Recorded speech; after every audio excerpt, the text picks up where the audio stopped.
Kraft presents The Great Gildersleeve. Yeah.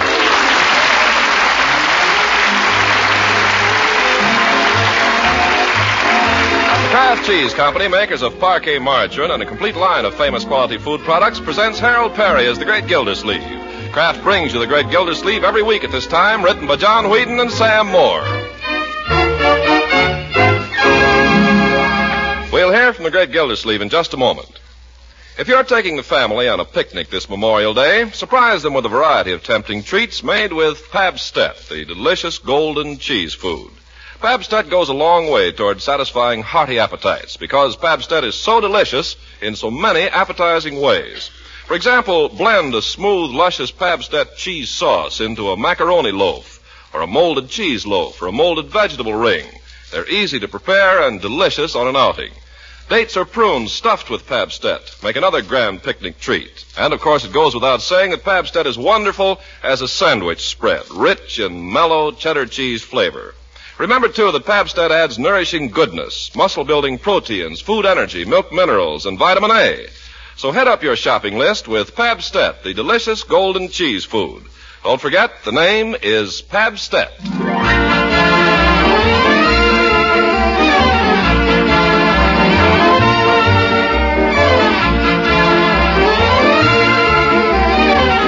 Now let's follow once more the ups and downs in the career of Throckmorton P. Gildersleeve. Last week he had one of his ups. At the annual outing given for the city employees, he stole the show with his fruity baritone and forced Mayor Terwilliger to retire in confusion.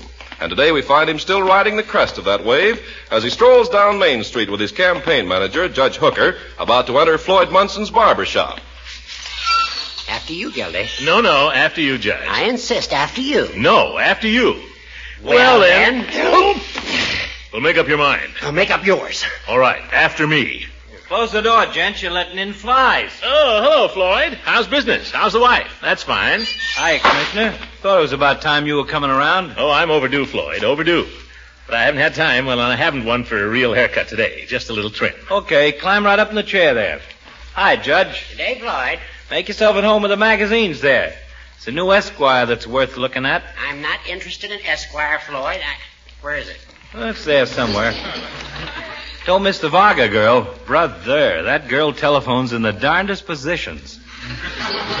Well, how you been, Commissioner? Well, I can't complain, Floyd. Can't complain. I hear where you knocked him dead at the mayor's picnic the other day. Oh, hardly that, Floyd. Did you see what the indicator said about me? Yeah, I saw that. Judge, you've got the newspaper clipping there. Read it to Floyd. But I told you I read it. That's all right. Read it again, Judge. I like to hear it. Judge. Huh? What's that? Put down the Esquire and read us that clipping from the indicator again, will you? Oh, certainly. I got it right here.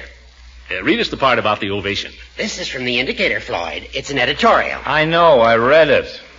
It says, at the recent annual outing of the city employees of Summerfield, Mr. Gildersleeve received an impressive ovation. How do you like that? An impressive ovation? Head down a little, Commissioner, please. Oh, yes.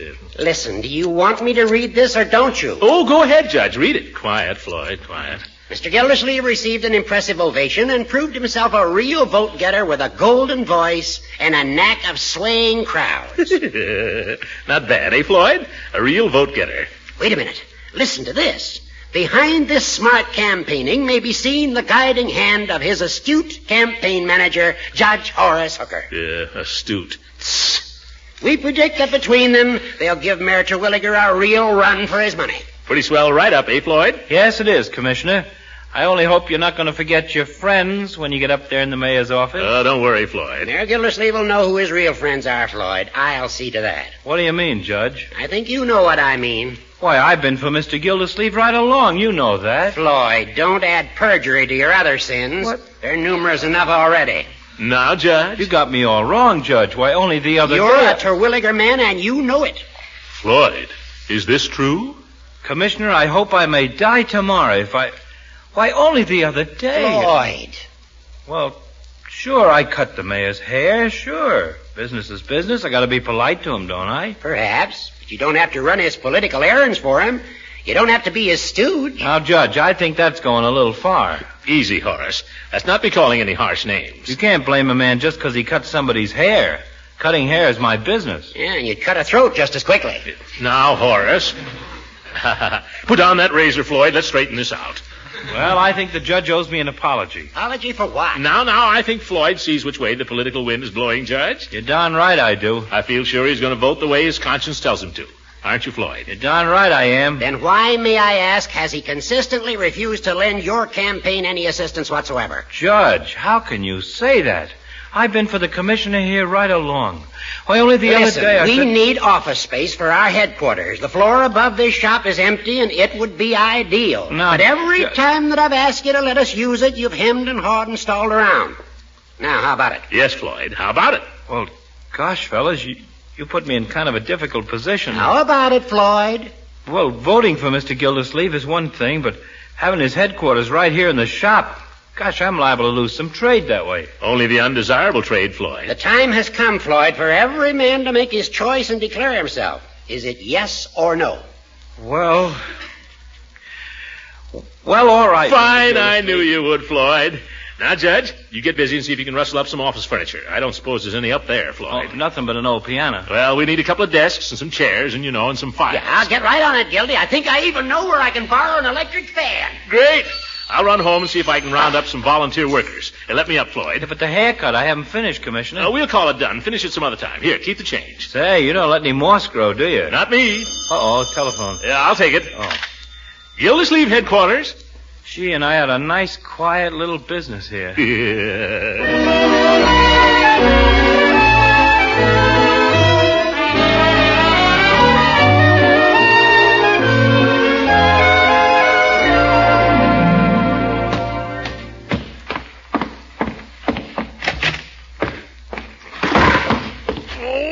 Who left that right inside the door? Is that you, Uncle Mort? Certainly it's me.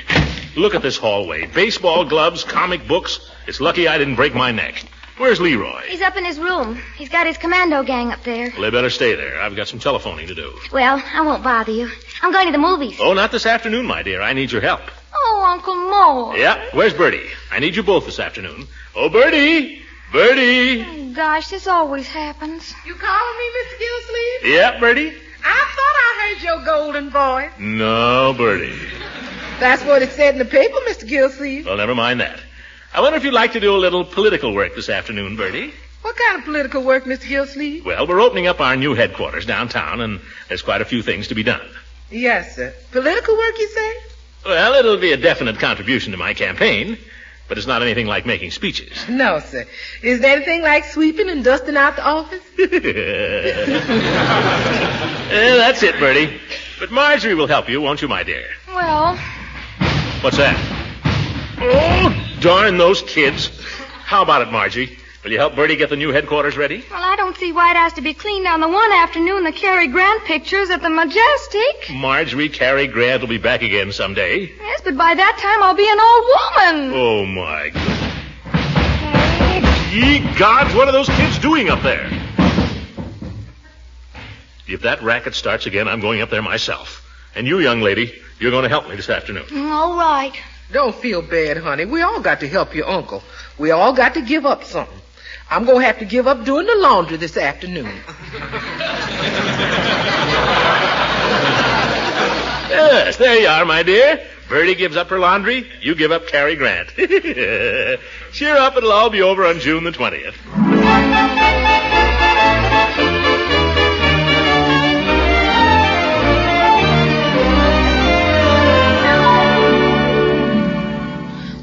To use it because I'm head of the commandos. Well, the whole thing was my idea, so naturally I get first Oh, shot. for corn's sake, the commandos will please come to order. What's that mean? Piggy, don't you know anything? Everybody knows what come to order means. Well, I don't. What does it mean, Leroy? It means shut up. Now come to order. Well, I don't see why you always have to be the boss. Who said you were the boss anyway? Do we have to go all over that again? Come to order. Okay. I bet there's a catch to it. There's no catch, Whitey. Gosh, don't you understand? We gotta be systematic. We gotta vote and decide this question. What question? What have we been arguing about for half an hour? If we just take a vote on it, the majority can decide. Well, for corn's sake, why didn't you say so? Okay, let's vote. Wait a minute. First, everybody gets a chance to speak. Me first. Why do you have to be first? What difference does that make? It doesn't make any difference who goes first. I'm offering to go first just to give you the idea. Okay, go ahead. Gosh. Okay. Fellow commandos, I believe I should be the first one to use the new flamethrower because I am head of the commandos, and so naturally I should go first. Who said you were the head? Piggy, that's all settled. Go ahead and make your speech. Why does he go next? What difference does it make? Leroy just told you it doesn't make any difference. Fellow commandos, I believe I should be the first to use the new flamethrower because it was my idea. I thought of the whole thing. I thank you. Very good, Piggy. Okay, Whitey, you're next. Well, I think I should get first shot because my father owns the blowtorch, and if I don't, I'll take it home. Hey, that's no fair!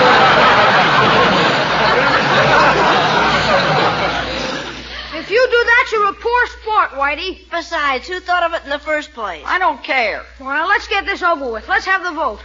Who do you vote for, Whitey? I vote for me. You're not supposed to vote for yourself, you dope. Who do you vote for, Pig? Me. Then I'll vote for myself, too. Only I forgot to tell you, in case of a tie, the chairman wins. Hey, that's no fair.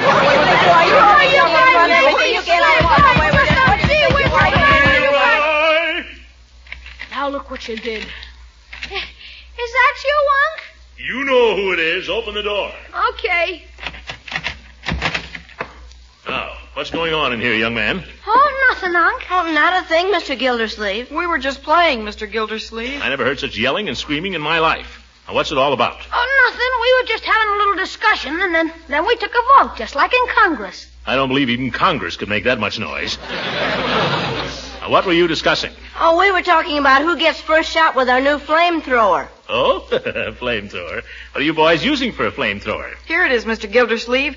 It isn't a flamethrower, really. It's just my father's blowtorch. Oh, well, blowtorch? Leroy, Piggy, all of you stand back. Get away from that thing. There's nothing to be afraid of, Unc. We carried it over here. We'll carry it right back. Is it loaded? Yeah, she's all ready to squirt. You want to take a shot, Mr. Gildersleeve? No, thank you. Now, I'll speak to whoever lets you have it. I can promise you that. Turn a bunch of kids loose with a red-hot blowtorch. Who told you could have it? Who let you have it? Well, Whitey's father wasn't using it, so, well, we didn't think he'd mind. Leroy, that is stealing. Boys, I'm surprised at you. This is the kind of thing that leads to gangsterism. Oh, it couldn't, Unc. We're just commandos.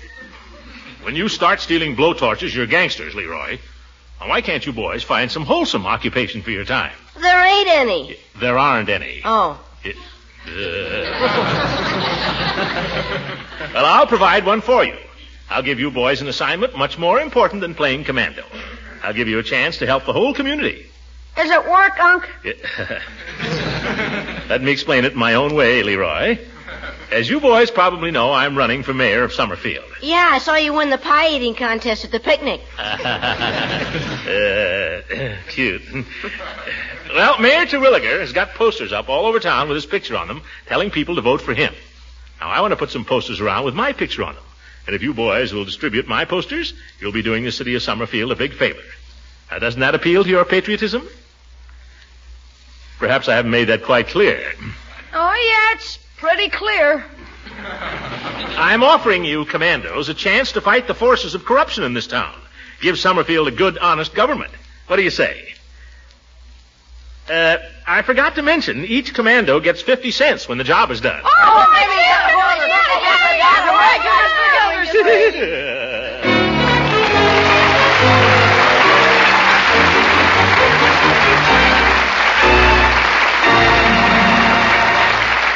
The great Gildersleeve will be with us again in just a few seconds. Of course, no one's wasting important leftovers these days. But do you know the trick of making leftovers not seem like leftovers at all? Well, it's easy with Pabstet, the delicious golden cheese food. First, you make a smooth, luscious cheese sauce with Pabstet and a little milk. And then pour this appetizing Pabstet cheese sauce over leftovers of meat, fish, vegetables, or rice, fixed any way you like. And presto, Pabstet has helped provide you with a brand new main dish, rich and mellow cheddar cheese flavor.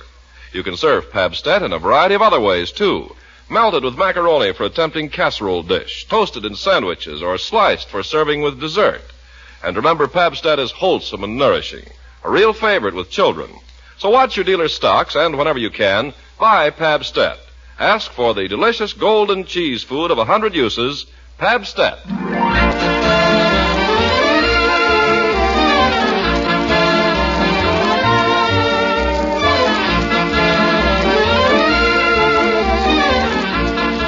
Now let's get back to the great Gildersleeve. An afternoon of hard work by everyone but the candidate himself has put his headquarters in pretty good shape.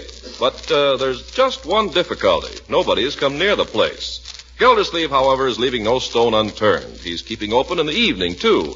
And we find him now coming back from supper to relieve his friend, Mr. Peavy. Well, Peavy, anything happen while I was out? No, Mr. Gildersleeve, nothing happened. At least nothing worth mentioning. In politics, Peavy, anything may be significant. Now, what happened and when? Well, about 5 minutes past 7, a mouse ran across the floor. A mouse, Peavy. I thought you might be passing up something important. Well, that's all that happened. I can show you his hole if you think it's worth following up. Let it go, Peavy, let it go. I can't understand why more people don't drop in here. Aren't there any politicians in this town? Don't the voters want to be informed? Well, here comes somebody. Maybe a voter. Good evening, candidate. Hi, Peavy. It's only Hooker. Darn it, Judge, we haven't had a customer here all day. Yeah, things have been pretty quiet. Well, give yourself a little time, boys. Takes a while to get things rolling. Did you get the posters out, Gildy? Yeah, Leroy and some of his little friends took them out this afternoon. They were very enthusiastic. Fine. I had a call from Mrs. Pettibone at the Woman's Club. She wanted you to sing for them next week. I'm too busy to be going around singing, Judge. That's what I told her. It must be terrible to be so popular, Gildy, especially with the women. Anyway, those women aren't women. No women are women when you get a bunch of them together. Well, no, I wouldn't say that. I saw a group of young ladies in the trolley car this afternoon.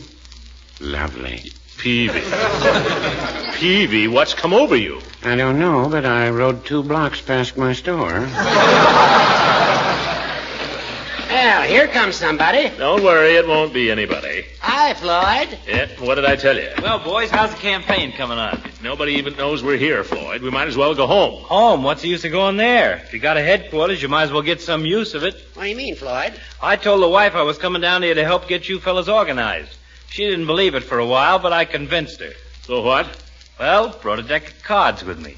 Oh, that's a good idea, Floyd. Why should we sit here all night and just worry? Well, we might play just a few hands. Sure, nobody wants to play poker all night. No. Pull up a chair, Judge. Pull up a chair, Peavy. Oh, I don't think I'd better, Floyd. I think I'll just be running along. Oh, no, you don't, Peavy. Your wife's out, and we need at least 4 players. But I don't really understand the game, Mr. Gildersleeve.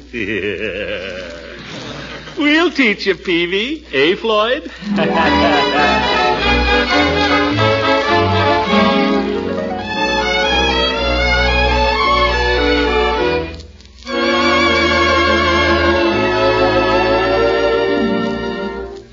Well, I'll call. What do you got this time, Peavy? Well, it really doesn't amount to much. All I've got is 3 queens. And then these 2 8s. Well, I'm licked. Telephone. You take it, Judge. Another hand, boys. Yeah, deal faster. I'll never get even. Gildersleeve headquarters. I'm sorry, Mr. Gildersleeve is very busy right now. This is campaign manager. Could I give him a message? Must be long distance the way the judge is shouting. Yeah? Yes? In just a minute, I'll ask him. It's the president of the Kiwanis Club, Gildy. They're giving a smoker Friday night, and they want to know if you'll be the guest of honor. Oh, tell them I'd be only too happy. I suppose they'll want me to say a few words. Mr. Gildersleeve says that he'd be only too happy to say a few words. Ask him what topic they'd like me to speak on, Judge. Oh, I see. Just a minute. They don't want you to speak, Gildy. They want you to sing. Sing? What is this? I'm a busy man, Judge. I'm trying to run a campaign. Tell him certainly not. Tss. I'm sorry, Mr. Gildersleeve is extremely busy with his campaigning these days, and he... What's that? $800. Dollars? Hold the wire. He says if you'll do it, he can practically guarantee you 800 votes. You better grab it, Gildy. Say, for 800 votes, I'd sing all night. Mr. Gildersleeve would be delighted. He'll be there with his music. Well, what do you know about that? You're getting to be a regular thrush, Commissioner. Gildy, I've got it. I've got it, by golly, I've got it. You've got what? The old fox has done it again. The old goat. Look, now, how did Pappy O'Daniel get to be governor of Texas? Oh, Daniel? Ain't he the guy that used to sing Pass the Biscuits, Pappy? That's right. He toured the state with a band, and he sang his way right into office. There's the keynote of your campaign. By George, Horace, maybe you've stumbled onto something there. Stumbled my eye. Yeah, you know, all you need is a good campaign song, Commissioner. Look, like this one. Oh, brother. Floyd, where'd you get that piano? I don't know. It came with the joint. Yes. Now listen.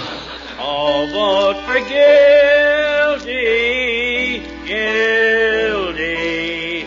Gildersleeve's a grand old name. No. I've got it. Oh, what a pal is Gildy. Oh, what a pal is Gildy. Oh, no, boys. That's no good. Wait a minute. Oh, here's one. Oh, Gildersleeve, sweet Gildersleeve.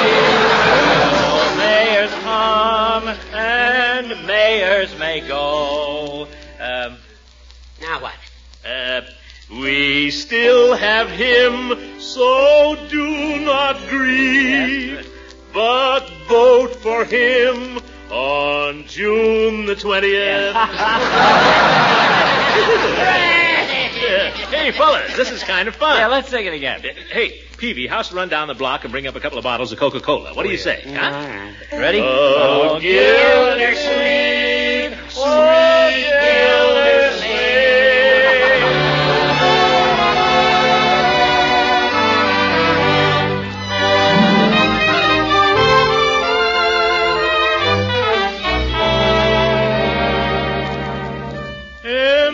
For the million things she gave me.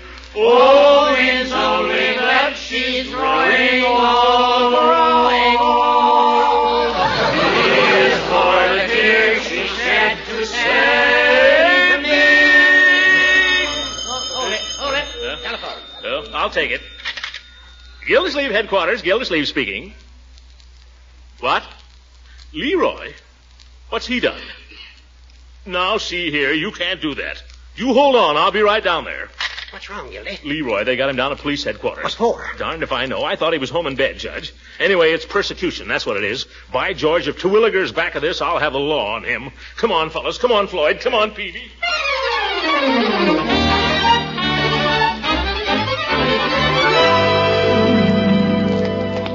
Yes, sir.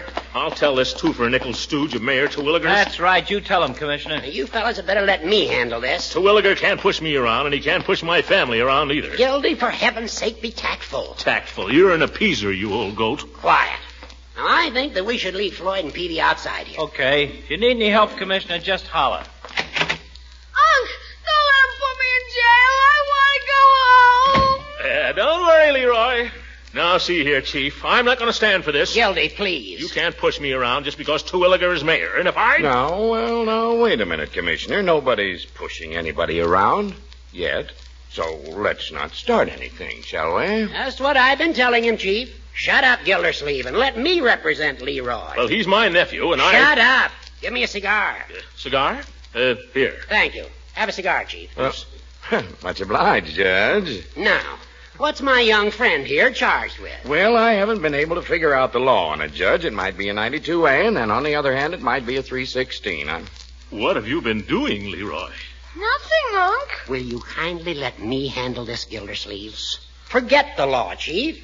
What is it the boy's done? Well, he went around town, and all the Terwilliger posters he could find, he put Hitler mustaches on them. Yeah. How could you do such a thing, Leroy? I was just trying to help you out, Unc. Don't let him put me in jail. Now, don't you worry, Leroy. Look, Chief, can't we just forget this whole thing? Well, I'd like to, Judge, but Mayor Terwilliger's pretty sore about this. He wants the guilty party punished. Yeah, Terwilliger, eh? This is political persecution. That's what it is. Oh, no, it's not. Oh, yes, it is. You're his chief of police, and he wants you to hamstring my campaign. I know. Any charge is good enough to throw at Gildersleeve. Gildy, please. Now, you're all wrong, Mr. Gildersleeve. Why, if you want to know, I had a complaint an hour ago about a terrible racket going on down at your headquarters. But did I do anything about it? I didn't even bother to call you. Racket, you say? Well, that was the complaint. Disturbing the neighbors. Yeah, but, Chief, we weren't making any racket. We were just singing. That's right, Chief. A little close harmony, that's all. Well, I figured it was something like that. But you know how these nuts are. They call up all the time, always talking about some little thing. Yeah, I know. You were harmonizing, huh?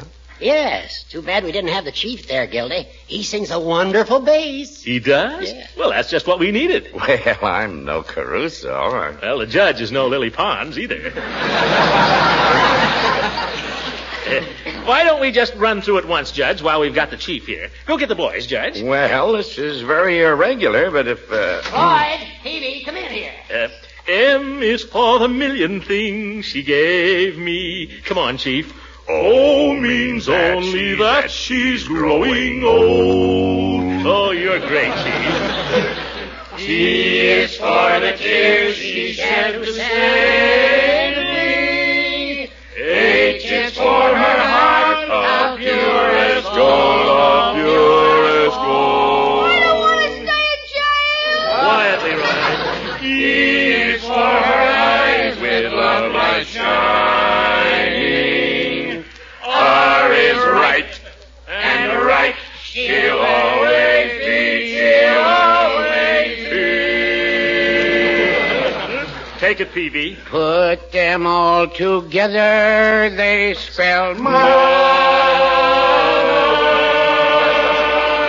The word that means the world to me. The world to me.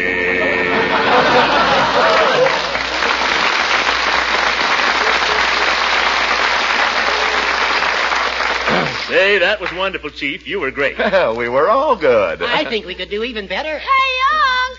Leroy, what are you doing up? It's way past your bedtime. We better send the boy home, eh, Chief? Well, it would be a little irregular, but if the judge is willing to close one eye, I'll close the other. Run along home, Leroy. I'll close the judge's eye. All right, fellas, all together. M is for the million things she gave me. O means only that she's growing old, she's growing old.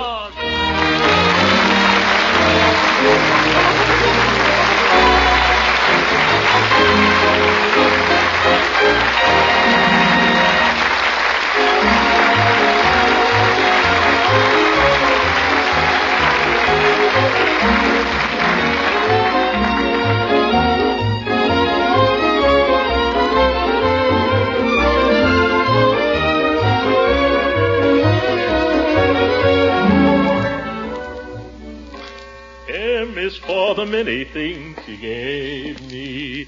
O means oh, it's awfully late. Better look in and see if Leroy got home all right.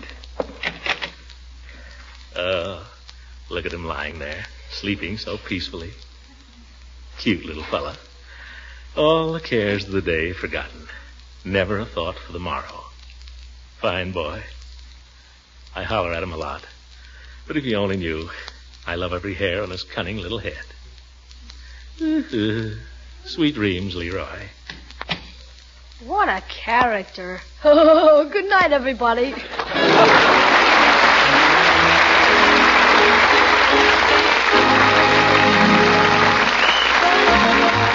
Music on this program is directed by Claude Sweeten. This is Ken Carpenter speaking to the Kraft Cheese Company, makers of Parquet margarine and a complete line of famous quality food products. Kraft invites you to listen again next week for the further adventures of the great Gildersleeve.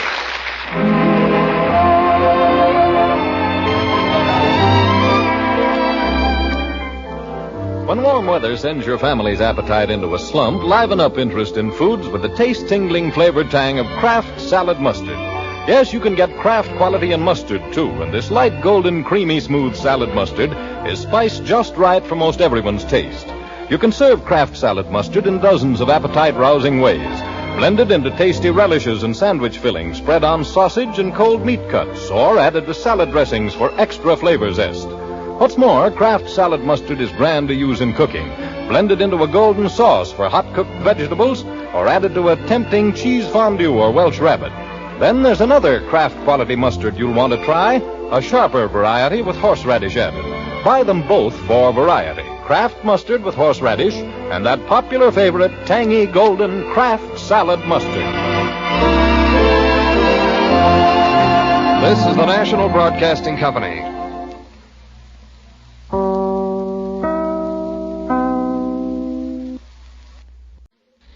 Kraft presents The Great Gildersleeve. The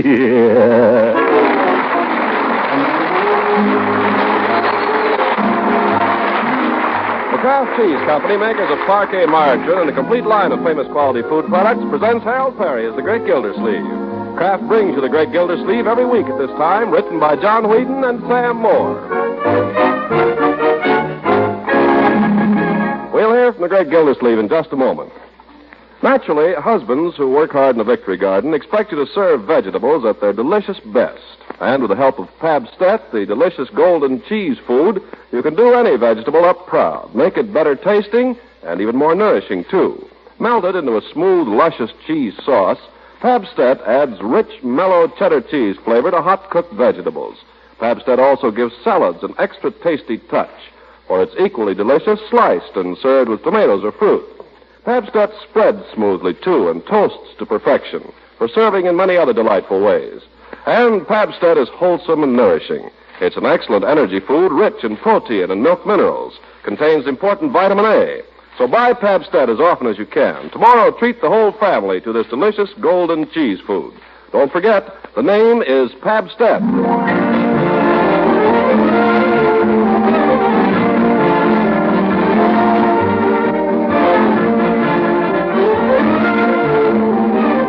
Now let's see how things are going with the great Gildersleeve in his campaign for mayor. He's really hit his stride this week. He's made personal appearances at smokers, rallies, bridge luncheons, on street corners, and even at the fire that broke out in Frank Crutch's ice house. And for every occasion, he's had a ready song. Today, we find him with his niece and nephew in the honor box at the ballpark, leading a little singing before tossing out the first ball. Take me out to the ball game. Take me out to the crowd. Find me some peanuts and cracker jack. I don't care if I never get back, so it's root for the home team. If they don't win, it's a shame. So it's 1, 2, 3 strikes, you're out at the old ball game.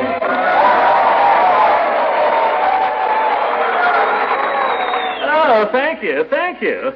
I'd just like to say, ladies and gentlemen, that nothing is closer to my heart than the great American game of baseball. Yes, sir, I'd like nothing better than to be right out there on that field with you boys today, knocking that old horsehide around. Why, I grew up in sandlot baseball. What position did you play, Commissioner? Well, they always made me catcher, friend. Maybe because Mother Nature gave me my own chest protector. That ain't all she gave you. Well, seriously, folks, baseball is a great institution. I haven't much use for any man who isn't a baseball fan.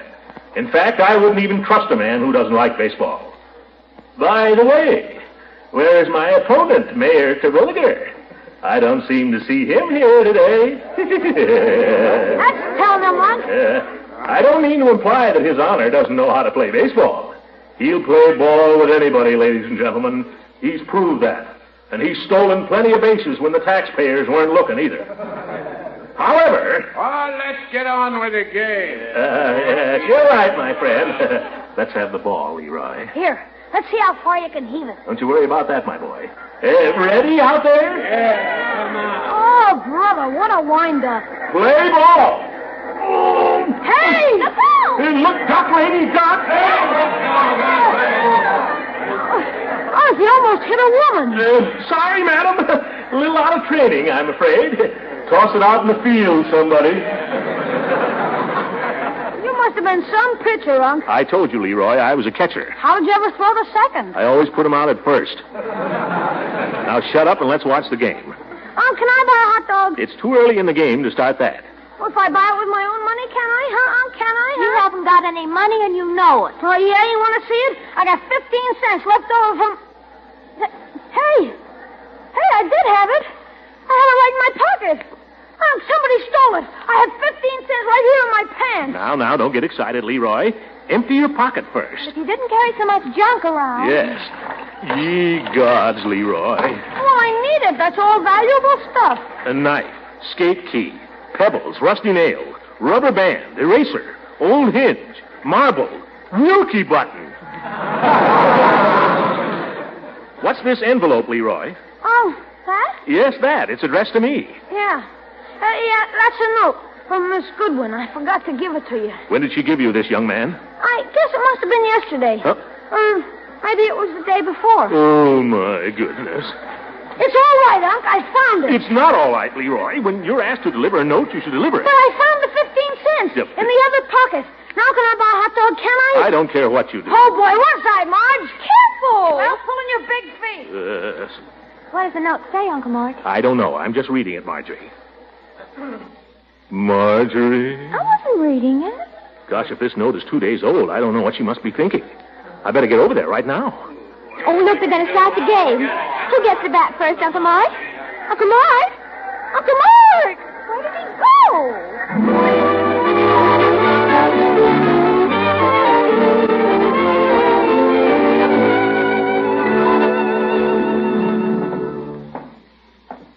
Dear Throckmorton, it seems as if I'd hardly seen you for weeks. I know you've been busy with your campaign, and I'm very proud of you. I've been busy, too, working late every afternoon. But couldn't we play a little hooky together just once? She misses me. Besides, I have some good news for you. So do let's try to get together real soon. Your loving Eve. Well, I'm not the man to keep her waiting. Come in. My name is Throckmorton. I was told to come to the principal's office. Oh, Throckmorton, you silly. Miss Benson sent me down here because I was a bad boy. I'm the worst boy in 6A. Oh, really? Well, what did you do that was naughty? I kissed every girl in the room except Miss Benson. Oh, well, that's terrible. Stand in the corner and recite the multiplication table 100 times. Oh, Eve, we can think of something that's more fun than that, can't we? Are you through with your work? Well, not quite. Now, be fair, Eve. As soon as Leroy gave me your note, I dropped my work. What were you doing? Watching a ball game. Come on, Eve. It's a beautiful day. Let me take you home. I'll carry your books. Well... Come on. I'll even buy you soda. I'll hold your hand under the counter. That's enough.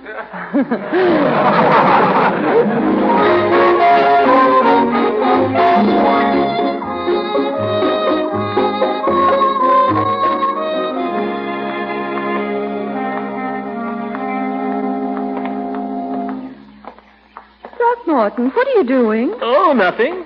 Well, you're walking so peculiarly, I can't keep in step with you. Oh, I'm trying to step on all the cracks. Oh, my goodness, a grown man. Well, Eve, don't you ever do things like that? Never. You miss a lot of fun. Sometimes I step on all the cracks, and sometimes I try not to step on any. It's fun to walk with your eyes shut, too. You want to see me? No. I'll show you what's even more fun than that, if I can find a stick. Throckmorton, I don't know what's come over you. Yeah, here's a stick that's made to order, Eve. All right, what are you going to do with it? Well, I could spank you, but I won't. You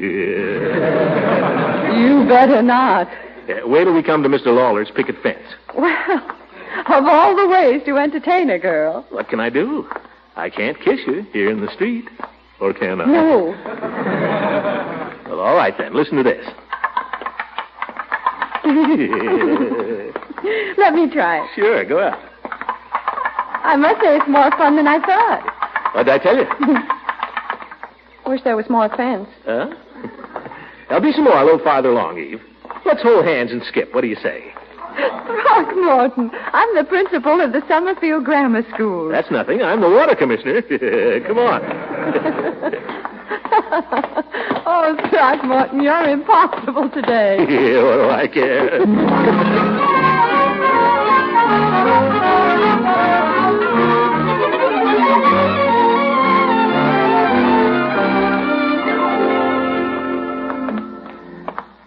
Throckmorton, I don't understand you. Huh? What do you mean, Eve? You're not human. I told you in my note that I had some news for you, and you haven't even asked what it is. I forgot all about it. What is it?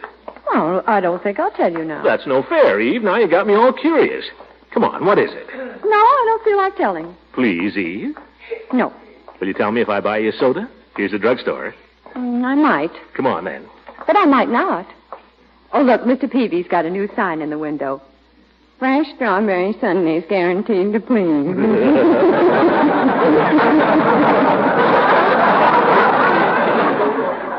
Well, talented, Eve.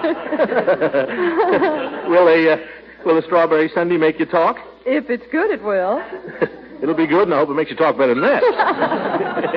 After you, my love. Well, good afternoon, Miss Goodwin. Good afternoon. Hello, Peavy. We want 2 of your fresh strawberry sundaes. Now, if we don't like them, we want our money back. I think you'll find them very enjoyable. I had quite a run on them today. Oh? Here, sit down here, Eve. We'll watch the great artist at work. Thank you. Darn it, Peavy, why don't you put some booths for your soda customers? Can't you afford a booth? Well, I've got a phone booth. All right, we'll have our sundaes in there. How about it, Eve? Isn't he awful, Mr. Peavy? Oh, he's only joking, Miss Goodwin. He can't get in the phone booth himself, let alone entertaining. Here's your sundaes, folks. You like a few chopped nuts sprinkled on top? Oh, yes. It's a nickel extra. Oh, that's all right, Peavy. I feel like throwing money around today anyway. Well, glad you dropped in. You don't happen to need any staple drug items like aspirin? Now, don't try to sell me the store, Peavy. I came in here to make this lady talk. This strawberry sundae is supposed to loosen her tongue. I think maybe it will, too. This is delicious, Mr. Peavy. Thank you, ma'am. Miss Goodwin keeping a secret from you, Mr. Gildersleeve? Yeah, she's trying to, Peavy. I ask you, is that a nice thing for a man's fiancée to do? Well, it's customary. The ladies like having their little secrets. Every so often, Mrs. Peavy gets some little piece of information about one of the neighbors and holds on to it. Oh? Just deviled you with it, eh, Peavy? Well, she likes to tease me a little. Yeah. Just a few days ago, for instance, she had an item on Mr. Wheeler. He lives 2 doors down from us. Charlie Wheeler? Oh, what was it, Peavy? Well, I can't tell you that, Mr. Gildersleeve. Yeah, you don't have to. Poor old Charlie. I bet it was something about his... You ought to be ashamed of yourself, Throckmorton. You're right, though, Mr. Gildersleeve. It was that little habit. Mr. Peavy, why, you men are the worst gossips I ever saw. Well, no, I wouldn't say that. I guess everybody likes hearing juicy little things about their neighbors. Well, I'm certainly not interested. I scarcely know Mr. Wheeler. Of course, the Wheeler children are in school, and they're a bit of a problem. I know Mrs. Wheeler very slightly. Does he beat her? I'll tell you if you tell me your secret, Eve. Come on, what is it? Well, mine isn't gossip. Mine is just good news. Oh, good news, eh? What is it? My mother's coming to visit me tomorrow. Huh? Liz, is that all you have to say?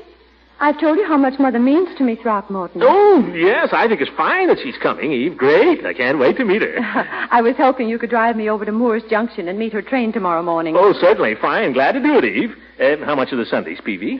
50 cents, Mr. Gildersleeve. That includes the nuts. Nuts? Oh, yes. Well, here you are. All through, Eve? Yes, thank you. That's certainly fine about your mother. So long, Peavy. See you later. Goodbye, Mr. Peavy. Goodbye, Mr. Gildersleeve. Goodbye, Miss Goodwin. My, she never found out about Charlie Wheeler's little peculiarity. Well, for that piece of news she had, she didn't deserve to.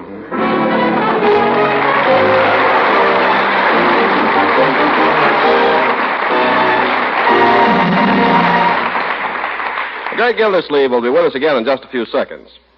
And now more about that tempting golden cheese food that spreads, slices, and melts, tastes good, and is mighty good for you. It's Pabstet, of course. Pabstet, the delicious golden cheese food of 100 uses. Pabstet spreads like butter at room temperature, slices neatly when chilled, melts quickly and easily into a smooth, luscious cheese sauce. And what grand variety. Pabstet macaroni dishes, Pabstet soufflés and omelets, Pabstet sandwiches, fish and egg treats with Pabstet cheese sauce, and dozens more, all extra delicious, extra nourishing with this marvelous cheese food added.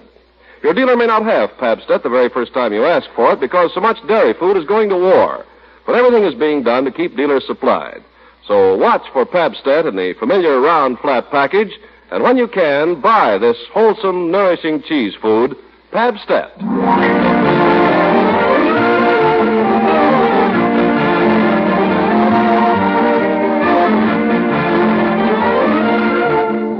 Well, let's get back now to Summerfield and the great Gildersleeve. By George, I don't know how the old bus gets so dirty. I had it washed only last February. Here's a sponge and a bucket, Mr. Gildersleeve. Thank you, Bertie. And now we can get started. We? Ever washed a car, Bertie? No, sir. Can't say that I have. Oh, it's an experience, Bertie, an experience. Watch the way I do it. And you'll know how to do it yourself, if the occasion should ever arise. Yes, sir. I can see it arising. May seem like a simple thing, washing a car, Bertie, but there's a right way and a wrong way to do everything. Yes, sir. Now, the first step is to remove the dirt. That sounds reasonable. Watch closely now, Bertie. You observe that I take the sponge and immerse it in the water until saturated. You do what? I take the sponge and dunk it, Bertie. Now, with the sponge soaking wet, I start at the top of the car, and it's running down my sleeve, Bertie. It's cold. You ought to roll up your sleeves, Mr. Gildersleeve. Well, that's not so easy. I have my good clothes on. But you haven't any sleeves, Bertie. I tell you, Mr. Gildersleeve, why don't you use the hose instead of the sponge? That would be easier, and you wouldn't get so wet. Hose? That's a good idea, Bertie. A very good idea. You're catching on very quickly. Drag it over here, will you? Yes, I'll get it. You seem to have a knack for this sort of thing, Bertie. I wouldn't be surprised if I could entrust the whole job to you before long. I wouldn't be surprised either. Here you are. Fine. Now, you go turn it on. Good afternoon, Throckmorton. Lula. Well, hello. Washing your car, Throckmorton? Yeah, just washing the car. Oh, gracious. Look out. Stand back, Leela. You'll get all wet. Now, don't you point that hose at me, Throckmorton, you hear? Oh, I wouldn't, Leela. Because if you did, I'd just never forgive you, understand? Don't you dare to squirt it at me. Well, maybe I won't. Maybe I will. Now, Throckmorton. Look out, Leela. Here I come. Oh, no, protect me. All right, turn it off, Bertie. Turn off the hose. Throckmorton, Gildersleeve, I declare you're the worst man. I am. That ain't getting the car washed, Mr. Gildersleeve. No, it isn't, Bertie, but I'll get around to it. Tell me, what are you washing your car for? You must be stepping out somewhere, huh? Not exactly, Leela. Eve's mother is arriving tomorrow. Oh, your mother-in-law. No, she did. Well, I suppose she will be at that. Oh, you poor boy. I know just how you feel. Now, Leela, Eve's mother is not like that. Eve's mother is different. Eve's mother is very close to her. They're more like sisters. How nice. You've met her then. No, but Eve's told me all about her. I see. Shall I turn on the hose, Mr. Gildersleeve? Just a minute, Bertie. I've got to go now, Throckmorton, but I'd just like to say one thing. Yes? If you ever need someone to sympathize with you, if you ever need someone to turn to, remember, I'm right next door. But I tell you, I like Eve's mother. Darn it, I like her. Goodbye now. Turn on the hose, Bertie. Okay, Mr. Gildersleeve. Hello, Leela. Leaving? Yes, I have to, Oh, my goodness. Well, Gildy, washing your car. What do you think I'm doing? Taking a bath? Watch it, watch it. Hold it, Bertie. Turn it off a minute. What's the big occasion, Gildy? What big occasion? Washing the car. How come? Neighbors complain? My mother-in-law is arriving in the morning.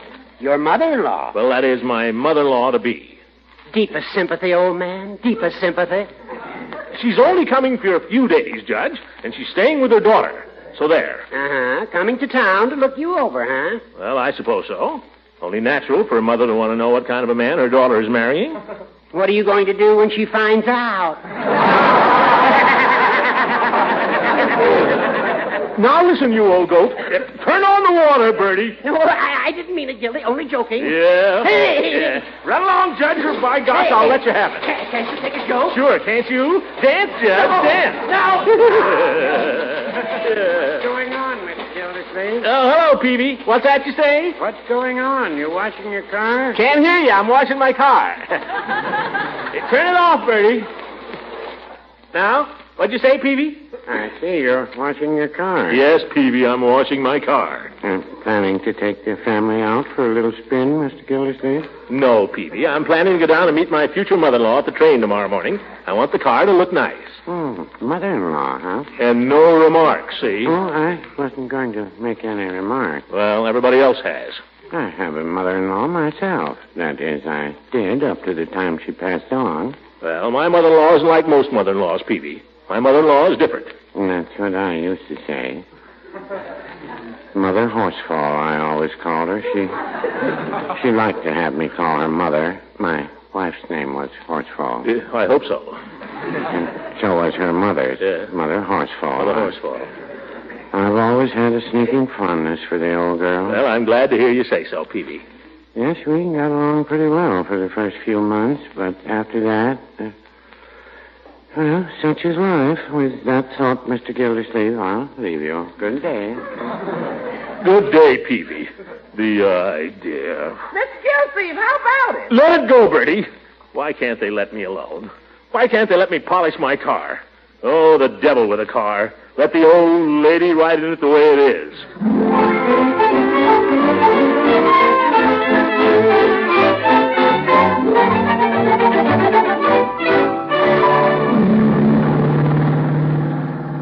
Just think, Throckmorton, I haven't seen Mother in almost a year. Oh, that's all? Well, I'm excited, aren't you? You bet. I was hoping you'd find time to wash the car. Oh, well, I was going to, but some things came up. How much farther is it to the station? Another 4 or 5 miles. We got lots of time. I wouldn't want to be late. Don't worry. How about a little kiss just to pass the time, Eve?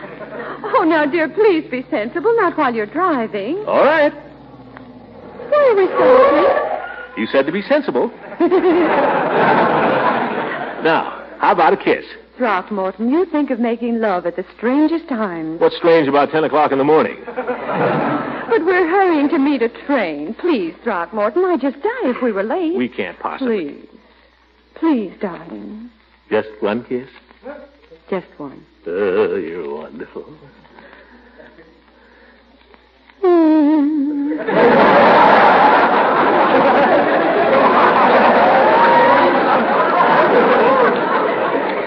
The train is due at 10:27, dear. How can you be thinking about timetables? Well, after all, it's my mother. We must go on, Throckmorton. All right.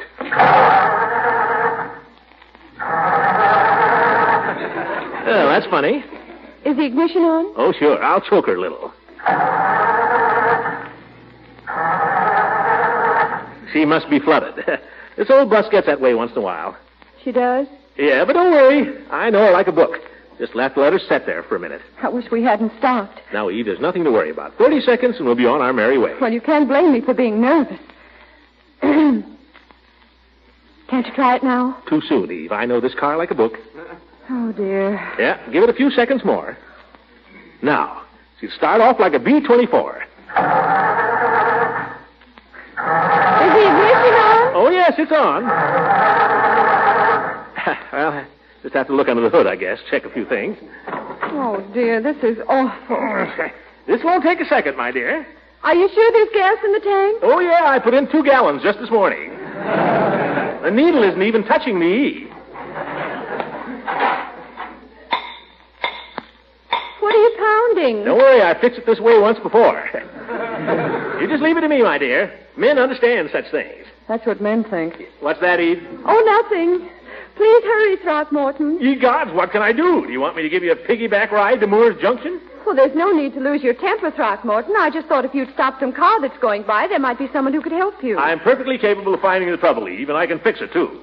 So just relax, for heaven's sake. Very well, Throckmorton. Leave me alone a minute so I can concentrate. Oh, dear, poor Mother. Throckmorton! I know, I heard it.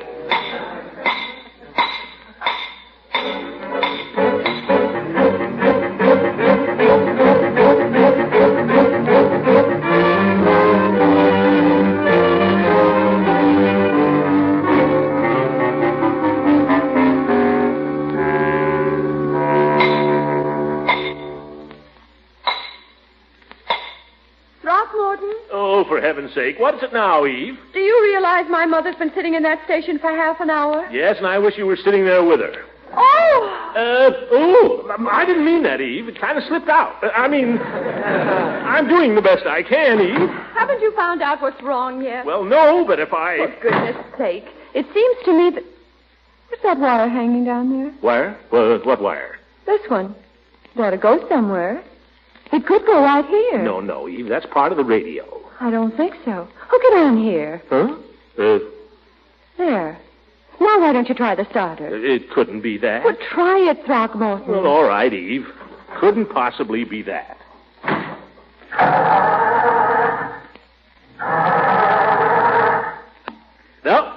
And it's not that.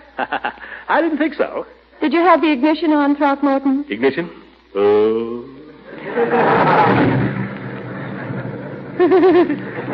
Oh, my goodness. Well, what do you know about that? Some people are born lucky.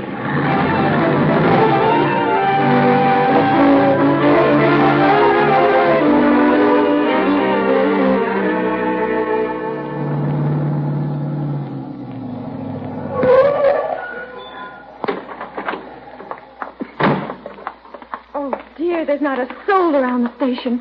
I just know the train got in hours ago. It wasn't due till 10:27.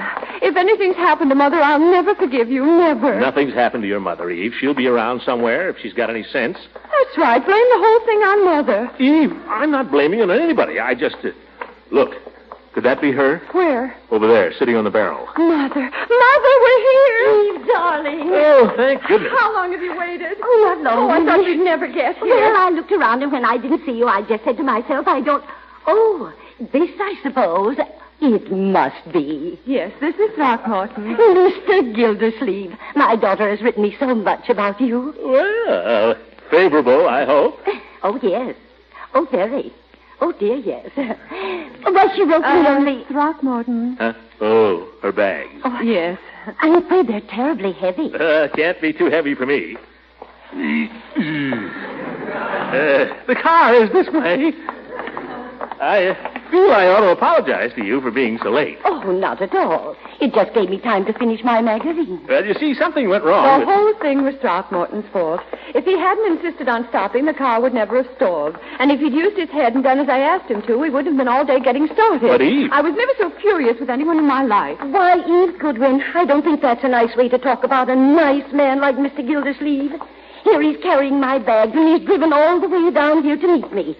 I think that's very nice of him indeed. Oh, but, Mother, you don't understand. I think Mr. Gildersleeve seems like just about the nicest son-in-law anyone ever had. Yeah. You know, Mrs. Goodwin... Call me Mother. You know, Mother, I've been telling people you're not like other mother-in-laws. You're different. And by George, you are. Why, if you were 20 years younger, or if I were 20 years older... Yes? But we're not, are we? Maybe we better be getting along.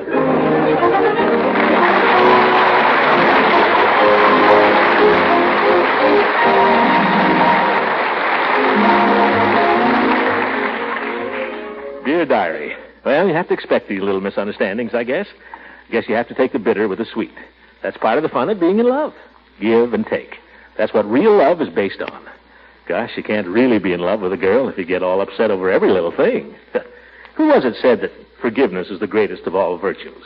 Well, I forgive her. But by George, she's not going to tell me how to run my car. Good night.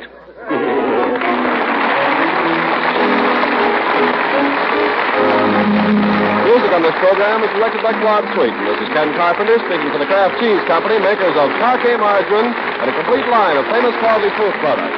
Kraft invites you to listen in again next week for the further adventures of the great Gildersleeve.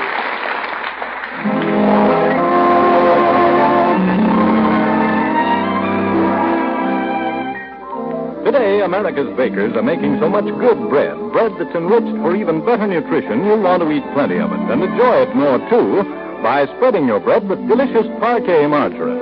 This quality spread for bread that's made by Kraft, yes, Kraft makes Parquet Margarine, has a flavor that's both delicate and appetizing.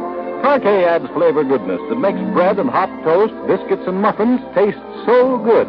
And Parquet Margarine also adds extra nourishment to these wholesome foods because every pound contains 9,000 units of important vitamin A.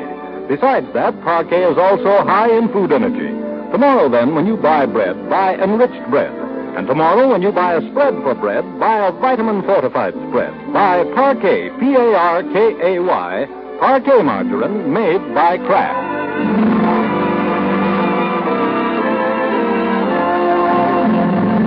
This is the National Broadcasting Company.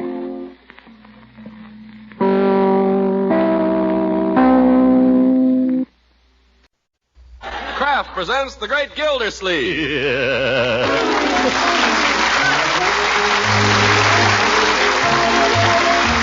The Kraft Cheese Company, makers of Parquet Margarine and a complete line of famous quality food products, presents Harold Perry as the Great Gildersleeve. Kraft brings you the Great Gildersleeve every week at this time, written by John Wheaton and Sam Moore. We'll hear from the Great Gildersleeve in just a moment. Instead of playtime vacations this summer, millions of older boys and girls, and grown-ups too, will pitch in to help our farmers and our nation's industries meet increased production quotas. Now, that's going to call for extra energy, and here's an economical food that provides energy galore. It's Parquet margarine. Yes, Parquet margarine, the delicious spread for bread made by Kraft. It's one of the best energy foods you can serve. And besides furnishing energy, every pound of Parquet margarine contains 9,000 units of vitamin A. Now, that's important, too, because every time you spread appetizing Parquet margarine on bread or biscuits, rolls, and muffins, you add nourishing goodness to these other wholesome foods. So, for energy, for vitamin A, and for a delicious flavor that's sure to satisfy, buy and serve economical Parquet. Parkay. Parquet margarine. Remember, Kraft makes this nutritious spread for America's bread. Yes, Kraft makes Parquet.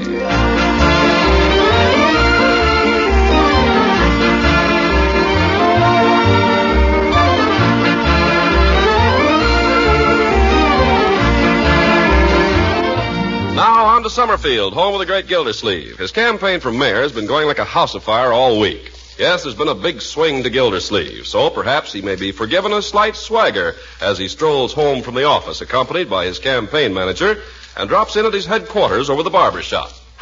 Did you see how the indicator's poll came out, Judge? Yes, I saw it. Pretty nice, eh? All it gives you is a bare majority. There's nothing bare about it. 53 to 47.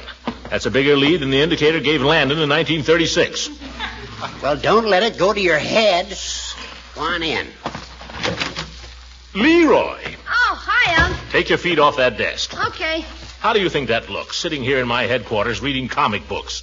What are you doing here, anyway? Yeah, where is everybody? Where's Mrs. Banks? I thought she was on duty here this afternoon. Well, Mrs. Banks had to go to a funeral, so she got Marge to take her place. Well, then where's Marjorie? Well, she wanted to get her hair washed. Why today, for goodness sake? On account of Miss Goodwin and her mother coming to dinner. Oh. So I very kindly offered to substitute for her. Oh, my goodness. She better pay me, too. Judge, I ask you, is this any way to run a campaign? Is it? It's your campaign, Gildy. And it's your nephew. Yes, and you're supposed to be my manager. What are you worrying about? You've already got a bigger plurality than Landon. Old goat. See that you stick around here till someone arrives to take over the desk. Come along, Leroy. We got to get home to dinner. But, Gildy, what about the meeting of the Finance Committee? Can't make it, Judge. Confound it, Gildy. You know the game is no good with less than 4. Sorry, Judge. I have a little political work to attend to at home. What's that? My future mother-in-law. She's meeting the family for the first time.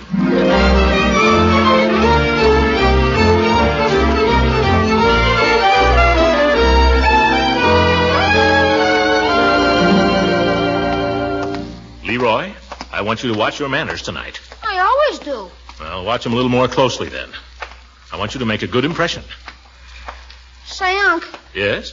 When are you going to do it? Huh? Do what? Get married. Oh, well, I guess I told you. Your Auntie Eve and I have a little understanding about that. As soon as I'm elected mayor, if not sooner. You mean you might get married right away? Well, the primaries are only 10 days from now. If I get the nomination, I'm as good as elected. So why put it off? Yes. I'll tell you a little secret, my boy. That's why Miss Goodwin's mother is visiting her now. That's why she's coming to dinner tonight, to meet the family and sort of look us over. Yeah? And what if she doesn't like us? Of course she'll like us, Leroy. It's up to you and up to Marjorie and all of us to see that she does. And you like her, too. You like her fine. How do you know? Because if you don't, I'll break your little neck. Now get along.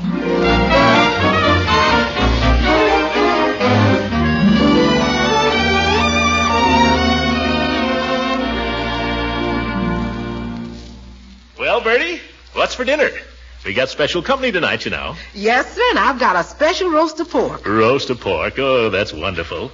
I don't suppose you've got any applesauce to go with it. Well, I wasn't born yesterday. Oh, my goodness, I should have told you. What? Miss Goodwin's mother can't eat pork. Can't eat pork? No, it doesn't agree with her, Bertie. She's on a diet. Is there anything else you could give her? Well, I could open up a can of beans, I guess. No, not beans, Bertie. She can't eat beans either. No beans. I suppose I could boil up a poached egg. Yes, no eggs, Bertie. Eggs poison her. Doesn't leave much choice, does it? Don't leave any. Yes. Well, you think up something, Bertie. I'll leave it to you. I know I can depend on you. Hey, Bertie, can I have something to eat? I'm starved. Leroy, close that door. You want the smell of food to get all over the house? Might as well give her a smell. She can't eat nothing. Can I have something to eat, Unc? I'm dying. Not before dinner, Leroy. It's almost ready. But I'm dying. I doubt that. Where's Marjorie? She'll be down in a minute. Have you washed your hands? Yes. Well, go wash them. Okay. Unc wants you, beautiful. Want me? Leroy, the door. Oh, sorry. Well, my dear, Hello. you're looking radiant this evening. You think so? Thank you. Never seen you looking better. Come on, kiss your old Uncle Mort. Oh. Marjorie, What is it? what have you got on your lips? Oh, Uncle Mort, everybody uses lipstick. Not my niece. Why, I've been using it for months. Shows how much attention you pay to me. Well, this is different. Eve is coming here this evening, and her mother. What will she think? Don't ask me. Your own daughter uses it. Eve? Certainly. I've never noticed it on her. I've noticed it on you. Bertie, I don't see anything to laugh at. You would if you had to wash your shirt collars. Uh-oh, the front door. That's them. Let Bertie go, Marjorie. Huh? No, I'll go. Let Bertie go. You finish the dinner, Bertie. Marjorie and I'll go. How do I look, Marjorie? Oh, you look fine, only... Wait a minute. Yeah? What for? Come back here. Why? Lipstick. Oh. Wait, Leroy. Well, Eve. Hello, darling. Mother, you know Throckmorton. Why, of course. I'm so glad to see you again, my boy. My boy. So glad you could come, Mother. Mother? There's an echo in here. I'd like to have you meet my niece, Marjorie. How charming. How do you do, Mrs. Goodwin? May I take your wrap? And how well trained. Such nice manners. You know, my dear, there's a little girl just about your age in the neighborhood where I live. I see her riding past every morning on her bicycle. I don't ride a bicycle anymore. I gave mine away when I outgrew it. Several years ago. How they do grow up, don't they? Yes. How about the wrap? Oh, yes, sir. There you are, my dear. Thank you. And who's this little man? He seems to be hiding. Well, this is my nephew, Leroy. Oh, little Leroy. Say how do you do to Mrs. Goodwin. How do you do, Mrs. Goodwin? That's the way. You're not going to be afraid of me, are you? No? Well, of course not. I love little boys. You and I are going to be great friends. I just know it. After dinner, you must take me upstairs and show me your toys. Toys? He'd love to do that, I'm sure. Well, here we are, standing out here in the cold. Only it isn't very cold, is it? No, it's been rather warm today. Too warm. Well, let's go inside where it's cool, shall we? After you, Eve. After you, Mother. Oh, thank you, Throckmorton. Say, Unc. What is it? Is she kidding? You be polite to her, young man, and don't let me hear any more talk like that. Now get in there.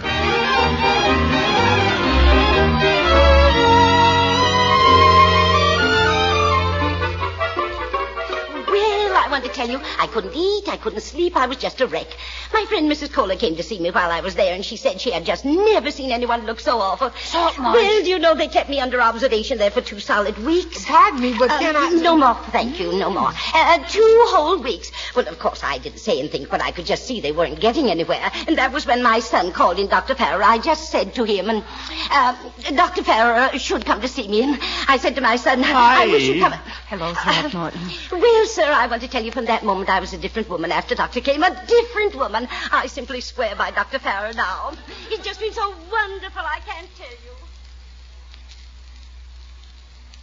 And he told me, thank you, he said, Mrs. Goodwin, you're lucky to be alive today, and I suppose I am. Of course, I'll always have to be careful, but I don't complain. You will have to say that for me, Eve. I don't complain. No, Mother very seldom complains. Oh, that's fine. Oh, but gracious, here I've done all the talking. Now, Mr. Gildersleeve, you talk. Huh? Tell us about something. I hardly know what to tell you about. I saw a movie yesterday, The Fighting Sea Beast. Super. It's all about this guy. He doesn't have the right attitude, see? Not just now, Leroy. Some other time, my boy. Oh, do you allow Leroy to go to motion pictures? Well, he isn't always allowed, but he seems to go. I suppose you saw Snow White and the Seven Dwarfs then. Didn't you just love it? Let's go into the other room, shall we? Yes, let's go. Uncle Lloyd, if you'll excuse me, I think I'll be going up to bed now. Why, Marjorie, so early? Aren't you feeling well? Oh, I feel fine, but it's been a hard day, and I think I'll just go up, if you don't mind. Yeah, me too, Unc. Hard day. I'm kind of tired. Huh? Good night, everyone. Good night, Mrs. Goodwin. Good night, Miss Goodwin. Good night, Marjorie. You must come and see me. I'll see if I can't find a little present for you. Thank you. Good night, everybody. Good night, Leroy. Oh, wait just a minute, Leroy. What for? I'm coming up with you. What? Wouldn't you like me to tuck you in and hear your prayers and maybe tell you a story? I always used to do that for Eve. Oh, gosh, Mrs. Goodwin. You don't need to do that. I'll be all right. You stay down here and entertain Unc. You stay right there.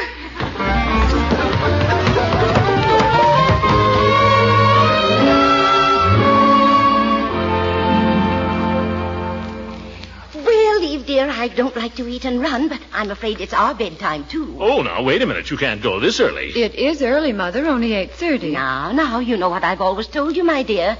Tomorrow is another day. But 8:30. I always make it a point to be in bed by 9 o'clock sharp. What for? So I can be up bright and early next morning. I'll go get my wrap. But, Eve, the evening hasn't even begun. Now, darling, Mother's tired. Couldn't we put your mother to bed and then step out? Oh, I wouldn't want to leave her alone. Well, gosh, she's old enough Tomorrow's Saturday, dear. We'll have a whole nice long day together if you wish. Just you and I. Oh, you mean it, Eve? We could take a lunch maybe and go somewhere? Maybe Grass Lake or... Oh, let me help you with your wrap, Mrs. Goodwin. Thank you very much. Well, we've just had the nicest evening, haven't we, Eve? Yes, we have. I don't know when I've had a better time. Me either. Of course, I'm afraid I've talked too much. Not at all. Good night. Oh, good night. Come along, Eve. Tomorrow is another day. You'll forgive Mother, won't you, darling? She's so excited. I think your mother is a fine person, Eve. I like her. I'm glad. Evie, darling, tomorrow is another day. She's a fine person, but if she says that once more... Good night, Eve. Good night, Mother. Good night. Good night. 8:30. Could go down to the drugstore, but Peavy's just about closing up. Might go down to headquarters. No, I don't want to do that. I wonder what Leela's doing. I see her lights on over there. I better go to bed.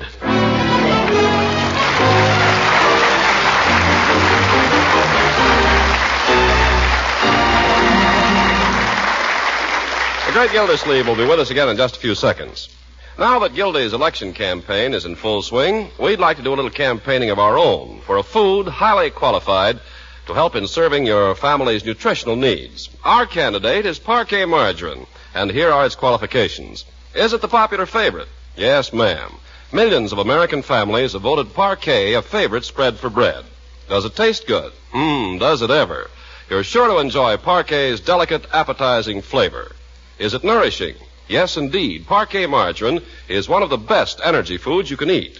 And Kraft fortifies Parquet Margarine so that every pound contains 9,000 units of important vitamin A. Of course, Parquet Margarine is economical, too, and it now requires only 2 ration points a pound. So tomorrow, mark a big X on your shopping list for Parquet, P-A-R-K-A-Y, Parquet Margarine. Remember, Kraft makes Parquet.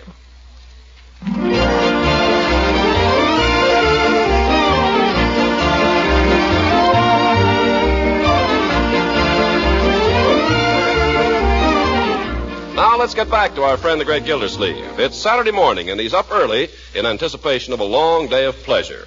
We find him now smartly dressed for a day in the country with a picnic basket over his arm, arriving at Eve Goodwin's front door. Embrace me, da-dee-dee-dee, da-da-da-dee. Oh, good morning, Mother. Good morning, Throckmorton. Come right in and make yourself at home. Oh, thank you. I'll do that little thing. You can set the picnic basket right here. Thank you. You're looking mighty chipper this morning, Mother. Well, that's just the way I feel. I felt so good I got up at 6 o'clock. Oh, bright and early. Yes, indeed. I made my bed, that is, after my exercises, and then I came right down. Exercises? You don't do those deep knee bends and all that. Oh, no. I just do abdominal breathing every morning by an open window. It's wonderful for you. Oh, I suppose so. I just breathe the regular way myself, lungs. Well, I'm sure my method would help you. I think you're the abdominal type. Oh. Well, these trousers are a little tight. Well, it's a fine day for a picnic, isn't it? Lovely.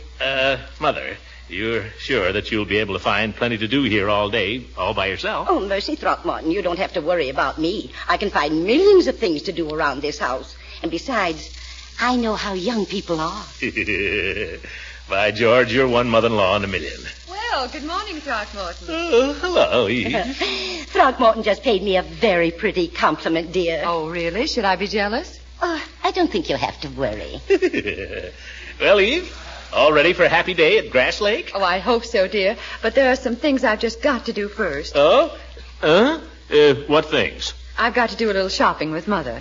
But you promised, Eve. Your mother doesn't want to go shopping anyway. She just wants to clean the house, exercise, and weed the garden. She just told me. Well, maybe she does, but there are one or two things she's got to have. No, Eve, I don't really. Mother, you've got to have a hat. I can't let another day go without buying you a hat. But, Eve, I've got a picnic lunch in the car. We ought to get started. Throckmorton, do you want Mother running around town looking like a scarecrow? Well, I don't. Come on, you can drive us down to Hogan Brothers. It shouldn't take long. Oh, Throckmorton, what can we do? I've never been able to argue with Eve. Neither have I.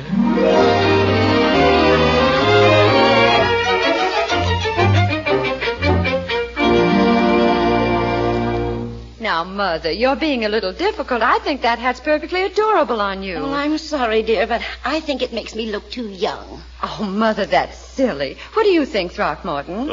Looks fine to me. No, Throckmorton wants me to look giddy, I'm afraid. What about the broad brim model, Mother? Oh, no, I don't like that one at all. Do you like it, Throckmorton? Huh? Oh, I think it's perfect. I think it makes me look like a mushroom. Have you anything else, miss? Well, I really don't know what else to show you, madam. These are all the models we have. Let me look at that straw we tried first. I like that. Oh, Eve, I don't like straw hats. They always make me sneeze. Oh, Mother, that's something you've just got fixed in your mind. Nobody could possibly be allergic to straw hats. What's the matter with the little blue hat, Eve? The blue one? I never even considered that a possibility. Mother, will you try this one with the feather, please? Well, I've told you, Eve, a feather makes me look too tall. We could remove the feather, madam. And she'd look too short. Why don't you cut the feather in half? Throckmorton, don't try to be funny. Can't you cooperate? But, Eve... Eve, here's a hat I really like. Oh, well, do let me see. Oh, dear, how did she find that? That's my hat. Huh? If she likes it, miss, sell it to her. I'll give you an extra $5. You will? Yeah. Just watch me. Well, I must say this is the only hat I've seen here that's worth trying on. Well, I'm sorry I didn't show it to you before, madam. It only came in this morning.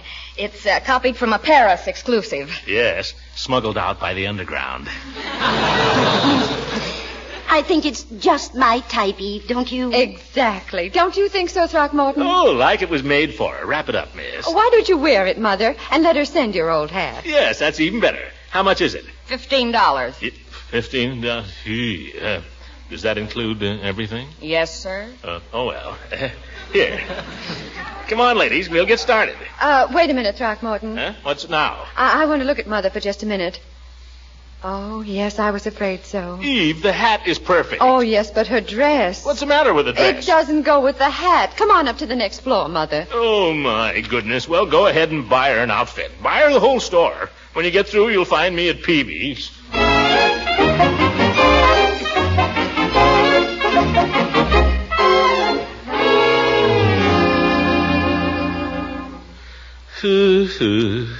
Have a pickle, Peavy? No, thank you, Mr. Gildersleeve.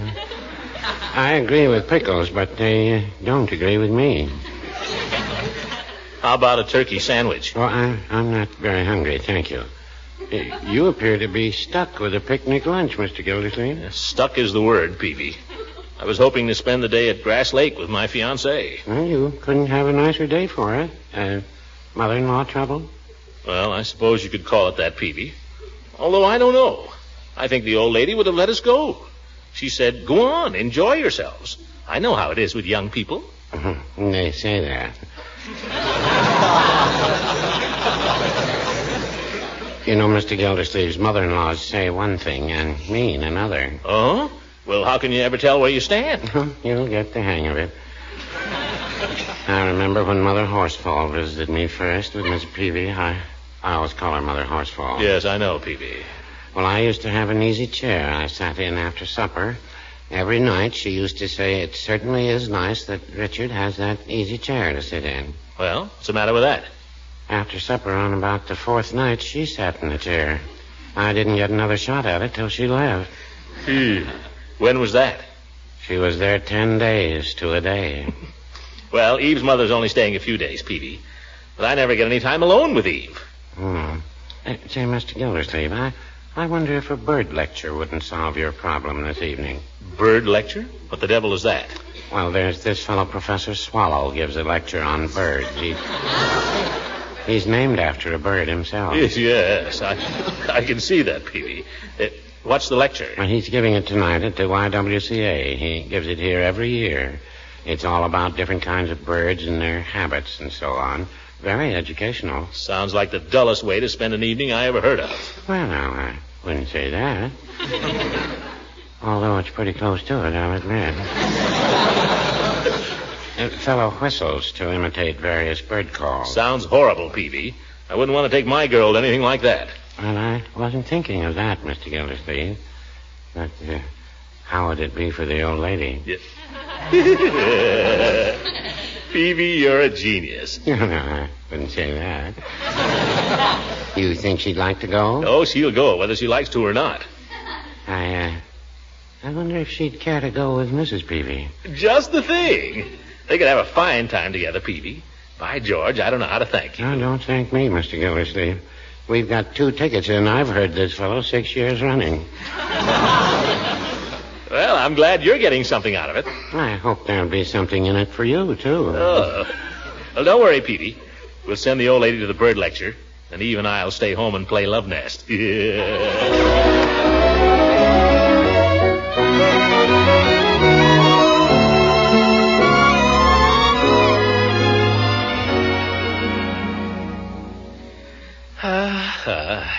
Well, you'll have to admit, Eve, this is pretty nice. Happy, Throckmorton? What do you think? I'm sitting on a sofa with my best girl. You're sweet. I hope you weren't too disappointed about the trip to the lake, darling. Oh, I've forgotten all about it. And you're right, Eve. Your mother should have some new clothes.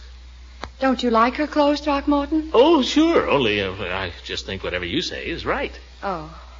I was afraid you were criticizing Mother's wardrobe. Certainly not, my dear. Her clothes are fine. I hope she's having a good time at the lecture. She'll love it. Mrs. Peavy likes it. Your mother's bound to like it, isn't she? Well, not necessarily. Mother's not quite as old as Mrs. Peavy, Throckmorton. Oh, no, of course not. But I imagine your mother likes birds, doesn't she? Well, I don't think she cares about them one way or the other. Do you, like Mother, Throckmorton? Do I? She's a peach, Eve. She's true blue. Well, I'd feel very unhappy if I thought you didn't like Mother. Oh, I'm crazy about her, Eve. Why shouldn't I be? She's the old block that you're the chip off of.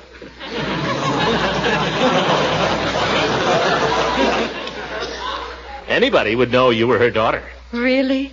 I hope I look like Mother when I'm her age. Sure you will, but don't worry, that won't be for some time. What did you say, Throckmorton? Did I say something? Oh, no, I just meant that you'll be young for a long time, Eve. Young and beautiful, just like you are now. Do you really think I'm beautiful? I sure do. How about a kiss? Oh, it's too soon after dinner. Huh? Well, gosh, Eve, we haven't got all night. I mean, that fella can't keep talking about birds forever. I mean, oh, gosh, Eve, how about a kiss? That's not a very romantic way to approach a girl, Throckmorton. Well, I can't be cagey all the time. Oh. No, not cagey, romantic. I don't know how to be romantic. Oh, yes, you do. Sometimes you can be very sweet. Well, darn it, I feel sweet, but it's 9:30 already. Stop talking about the time. Huh? That's not sweet. I know. You're sweet, though, Eve. That's better. How would it be if I'd sing to you? I think that'd be very nice. Do you want me to play? Would you? I know a song I'd like to sing to you. Come over to the piano. If I know it, I'll play it. Oh, you know it. Deep in my heart, dear. Oh, yes, I like that.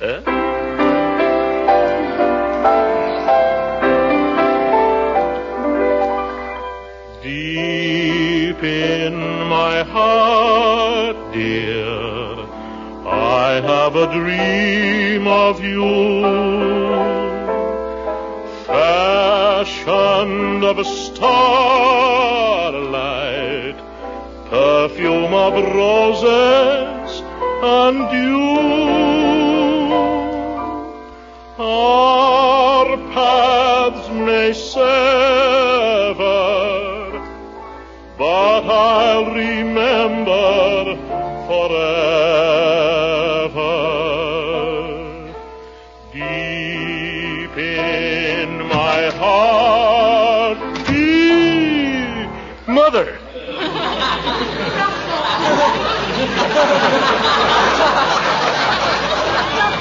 Don't stop singing, please. You have a lovely voice. Well, thank you. What happened to the bird lecture? The magic lantern broke down. Do go on singing, Throckmorton. Oh, yes, Throckmorton. Sing something for Mother. Eve, where are you going? Just out to the kitchen. I'll be right back. Sing something nice for me, Throckmorton. All right, Mother. What would you like? Well, let's see. Oh, one of my favorites is Polly Wolly Doodle. Do you remember it? Yes, I remember it. Now, don't be bashful. Come on. Oh, I went down south for to see my gal. Come on, Throckmorton. Oh, I went down south for to see my gal, sing Polly Wolly Doodle all the day. My gal, she is a spunky gal, sing Polly Wolly Doodle all the day. Why, Throckmorton, what's the matter? I don't know. I want to go home.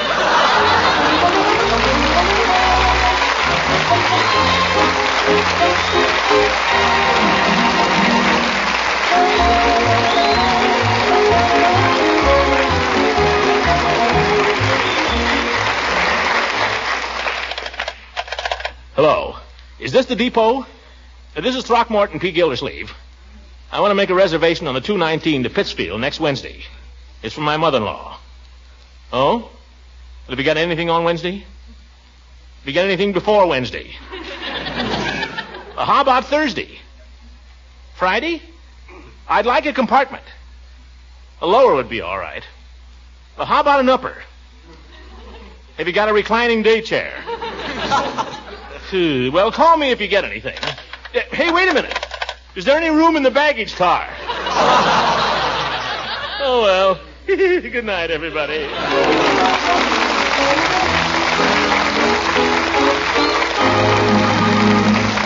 Music on this program is directed by Claude Sweet. This is Ken Carpenter speaking for the Kraft Cheese Company, makers of Parquet margarine and a complete line of famous quality food products. Kraft invites you to listen in again next week for the further adventures of the great Gildersleeve.